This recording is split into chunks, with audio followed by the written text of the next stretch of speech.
ମୋର କହିବା କାରଣଟା ଏଇଟା କି ଆଜିକାଲିକ ଯୋଉ ଜେନେରେସନ ପିଲାମାନେ ଅଛନ୍ତି 18ରୁ 22-23 ଏଜ୍ର ଯୋଉ ପିଲାମାନେ ଅଛନ୍ତି ସେମାନେ କୋଉ ସମୟରେ ପଡିକି ଏତେ ଖରାପ ହେଇଗଲାଣି ନା ବାପା ମାଙ୍କ କଥା ଶୁଣୁଛନ୍ତି ନା ଭାଇଙ୍କ କଥା ଶୁଣୁଛି।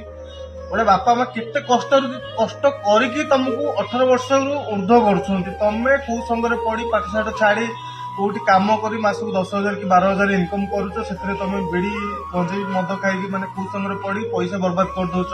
ଘରେ ଟଙ୍କାଟେ ଦଉନ। ତମର ବଡ ଭାଇ ଗୋଟେ ଅଛନ୍ତି, ବଡ ଭାଇ କଣ କାମ କରୁଛନ୍ତି, ଘର ଚଳଉଛନ୍ତି, ବାହା ହେଇଥିବେ କି ବାହା ହେଇନଥିବେ, ସେଇଟା କେତେ କଷ୍ଟ ଗୋଟେ ମେଣ୍ଟେନ କରିବାକୁ, ଗୋଟେ ଘର ପରିବାର ଚଳେଇବାକୁ କେତେ କଷ୍ଟ ଲାଗେ। ବାପା ବୋଉ ସିଏ ଯିଏକି ବଡ ହଉ ସାନ ପୁଅ ହଉ ବଡ ପୁଅ ହଉ ସମସ୍ତଙ୍କୁ ସମ୍ମାନ ଦେଖିକି ସିଏ କରନ୍ତି, ମାନେ ଯାହା ଘର ଚଳାନ୍ତି। ଆଉ ତମେ ମାନେ ଆଜିକାଲିକା ଡେଟରେ ଯୋଉ କୁସଙ୍ଗରେ ପଡି ବର୍ବାଦ ହେଇଗଲେଣି, ଘରେ ବିଶ୍ୱାସ ଗୋଟେ ନାହିଁ ଯେ ମୋ ପୁଅ ମୋ ପାଇଁ କଣ କରିବ କି ପଇସା ଇନକମ କରିକି କଣ କରିବ, ଘର ଦ୍ୱାର ନାହିଁ କିଛି ନାହିଁ।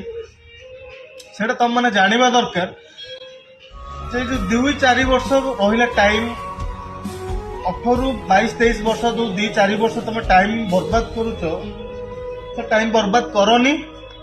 ତମ ନିଜ କ୍ୟାରିୟର ଉପରେ ଧ୍ୟାନ ଦିଅ ସେ 4 ବର୍ଷ। ଆଉ ତମ ବାପା ମା ଯୋଉଟା କହୁଛନ୍ତି ତମେ ସେଇଟା ମାନ, ତମ ବଡ ଭାଇ କଣ କହୁଛନ୍ତି ସେଇଟା ମାନ। ଖରାପ କେହି କହିବେନି, ତମେ ନିଜକୁ ନିଜ କୁସଙ୍ଗରେ ପଡିକି ଖରାପ ହେଇଯାଉଛ।